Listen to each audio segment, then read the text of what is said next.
Hello दोस्तों, जैसा कि आप जानते हैं कि इस चैनल पर हम आपके लिए लाते हैं कोई कहानी और उसके साथ जुड़ी हुई कोई सीख। मैं हूं उमिंदर सिंह और आज आपके लिए लाया हूं एक बहुत ही मनोरंजक सी कहानी और उससे जुड़ी हुई बहुत ही ज़रूरी सीख। 1890 का दशक।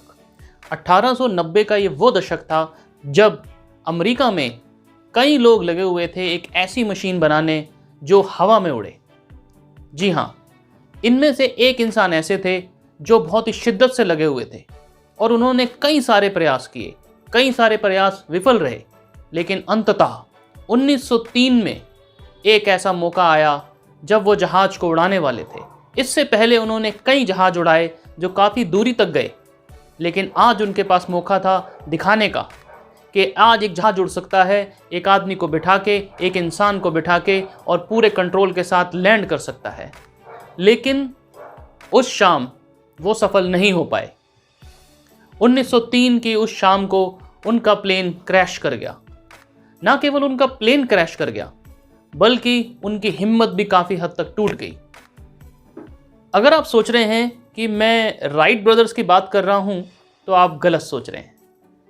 हवाई जहाज का आविष्कार राइट ब्रदर्स नहीं किया था, लेकिन मैं जिनकी बात कर रहा हूं उनका नाम है सैमुअल लैंगले। सैमुअल लैंगले एक वो इंसान है जो राइट ब्रदर्स से ज़्यादा पढ़े लिखे थे, उनके पास ज़्यादा टेक्निकल नॉलेज थी, उनके पास राइट ब्रदर्स से ज़्यादा फंड थे। कई फंड हाउसेस, गवर्नमेंट ने उन्हें फंडिंग दे रखी थी कि वो बेहतर से बेहतर जहाज बनाएं। इसके बावजूद भी सैमुअल लैंगले प्रयासों में सफल नहीं हो पाए। और इत्तेफाक की बात देखिए, 1903 दिसंबर में ही राइट ब्रदर्स ने भी एक जहाज उड़ाया। ये प्लेन उतनी दूरी तक तो नहीं उड़ा जितनी दूरी तक सैमुअल लैंगले का प्लेन उड़ा, पर इस प्लेन ने एक सफल लैंडिंग भी करके दिखाई। इस प्लेन के जरिए राइट ब्रदर्स ने दुनिया को दिखाया कि एक प्लेन कंट्रोल के साथ, जिसको उन्होंने 3 एक्सिस कंट्रोल का नाम दिया, हवा में उड़ सकता है और सफलतापूर्वक लैंड भी कर सकता है और उसमें किसी की जान भी नहीं जाएगी। और अब ये पहला प्लेन बन गया जो मानव के साथ उड़ने को तैयार था और किसी भी इंसान को लेके उड़ के और फिर नीचे लैंड भी कर सकता था। ये काम सैमुअल लैंगले नहीं कर पाए। आखिरकार सैमुअल लैंगले, जिनके पास इतना कुछ था, फंडिंग, नॉलेज, टेक्निकल ज्ञान, रिसोर्सेज, संसाधन, वो इंसान एक ऐसे इंसान से या एक ऐसी जोड़ी से कैसे हार गया जो जिसके पास ना तो संसाधन थे, ज्यादा सीमित संसाधनों के साथ, बिना किसी फंडिंग के, अपने काम के लिए खुद ही अपनी साइकिल की वर्कशॉप से फंडिंग जुटाते थे, लोगों को इकट्ठा करते थे, जो लोग उनको पसंद करते थे, उनके काम के साथ जुड़ना चाहते थे, वो जुड़ते थे। और इस तरीके से उन्होंने अपने प्लेन को और अपने आविष्कार को दुनिया के सामने लेकर आए। आखिरकार सैमुअल लैंगले पीछे कैसे रह गए? इसके पीछे समझने के लिए हमें समझना यह पड़ेगा कि इन दोनों लोगों की आखिरकार जो अप्रोच थी, जब उन्होंने सोचा कि हम प्लेन का आविष्कार करेंगे, तो वो क्या थी। जब भी किसी काम की शुरुआत होती है तो उससे पहले उसका एक गोल निर्धारित किया जाता है।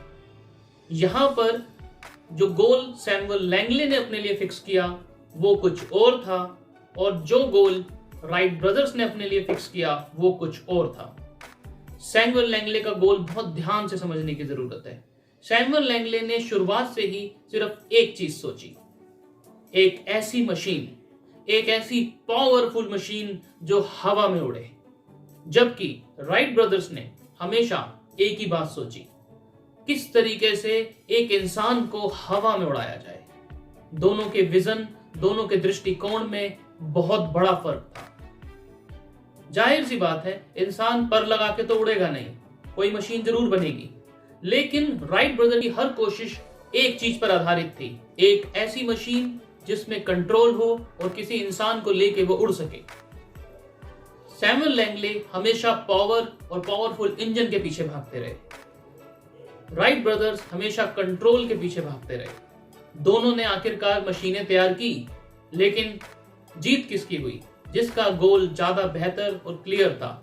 सैमुअल लैंगले शुरू से इस बात को कभी समझ ही नहीं पाए कि हमें अंततः किसी मानव को मशीन में बिठा के उड़ाना है, और सिर्फ स्पीड ही नहीं, हमें सफलतापूर्वक किसी इंसान को एक जगह से दूसरी जगह लेकर जाना है। यहाँ आप देखें कि अगर क्लैरिटी ना हो गोल में, तो कितना बड़ा जमीन आसमान का फर्क आ सकता है। इतने सालों की मेहनत बेकार हो सकती है। इसलिए जब भी हम कोई काम करें तो हमारे दिमाग में इस चीज की क्लैरिटी बिल्कुल होनी चाहिए कि हम क्या अंजाम चाहते हैं, क्या आउटकम चाहते हैं जो हमारे काम से निकले। तो हमारा प्रयास बिल्कुल बदल सकता है और हम सीमित संसाधनों के साथ भी एक लक्ष्य को प्राप्त कर सकते हैं, जैसे राइट ब्रदर्स ने किया। धन्यवाद।